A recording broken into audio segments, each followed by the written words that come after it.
Welcome to the Cluttered Corner, everybody. I'm here with John David Kent. Hi. Howdy. How are you? I'm good. How are you Look, doing? we're already stumbling on each other. I know, right? That's all right. Well, welcome to the corner. Thank you. Glad to be here finally. I know. I'm excited that you're here. Yeah, me too. I was excited that when we got it all set up, I was like, yay! I know, it just worked out. I know. Finally. Exactly. Well, this is not your first rodeo. No, it's not. This is my first Cluttered Corner, but it's not my first rodeo in the business. Exactly. Well, you started when you were pretty young. Not that you're old now, by the way. Right. Thank you for clearing that up. Yeah, no, I did. I got an early start in the business when I was about 15. Yeah. Started traveling all over the world and playing drums in a rock and roll band, and did that for a few years, and then I started producing. I opened up a recording studio, commercial facility, and started recording and producing, and just really trying to learn all aspects of the business. And then I went back out on the road, and then I came home and started an indie rock record label. Wow. And then just when I came back and did all that, I started a family, and so I kind of planted myself back in Texas, and you know, that was, I don't know, 5-6 years ago, and when this whole Texas red dirt thing really kind of started to shake loose. So I really started getting firsthand exposure because, you know, all these local bands were coming in and cutting Jack Ingram tunes and stuff, and that was kind of a new world. I was exposed to that for the first time. Wow. And so I really became aware and interested, I guess, in Texas music. Mm-hmm. You know, things just in your life and your surroundings, they influence you, good, bad, or indifferent.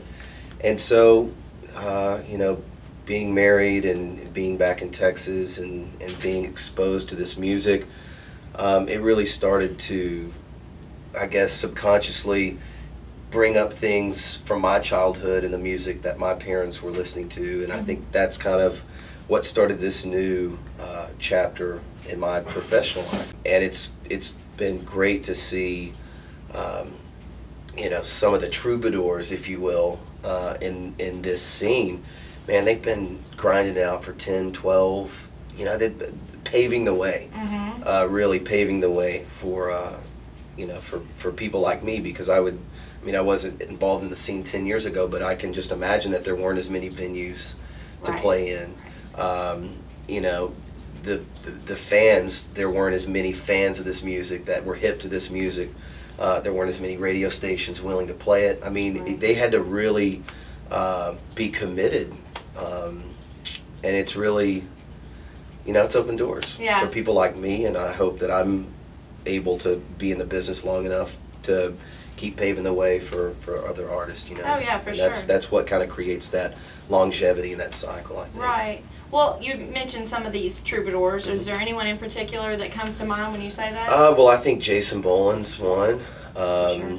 You know, Cross Canadian Ragweed, obviously, they kind of had I think they really shook things loose, kind of having a real rock and roll side, and that, you know, obviously that kind of rings true in my career personally, just kind of having that rock and country kind of thing. You know, those are two. I mean, I could sit and rattle off a lot of other ones, but you know, those are two that really come to mind. And I think, you know, my manager Jake's here with me today, and we were driving down here today, and just, I think you know, country music, whether it's coming out of Nashville or whether it's coming out of Texas, I think it's in a really good place right now. You know, especially for artists like me that are a little left of center, and you can't, it's, you know, it's a little bit rock and roll, but it's a little bit country. You can't really put your thumb on it. You know, 5 years ago, there's no room for that. You got to be one thing or another. You know, it's very black and white, and I think now there's a lot of gray areas, which is probably scary for a lot of people that have been in the business for a long time. It's like, man, what do we do with this new thing? Yeah. You know, but for artists that are always looking to kind of push the envelope, that's like a you can't really ask for more than that. You know, just really, there's a lot more open doors now than there were 5 years ago. Oh yeah, definitely. And even when we started the Texas Music Chart, going on 13 years now, I mean, we've seen so many changes. Yeah. And so many people that have come through, and those who have lasted the longest, I mean, their careers just really speak for that. So, yeah, Yeah, absolutely. I mean, exactly. And it takes a lot of commitment and a lot of perseverance. Right? It really does. Exactly. You know, whatever level you're on, it's a grind. So if people want to find out more about you, where do they go? John David Kent.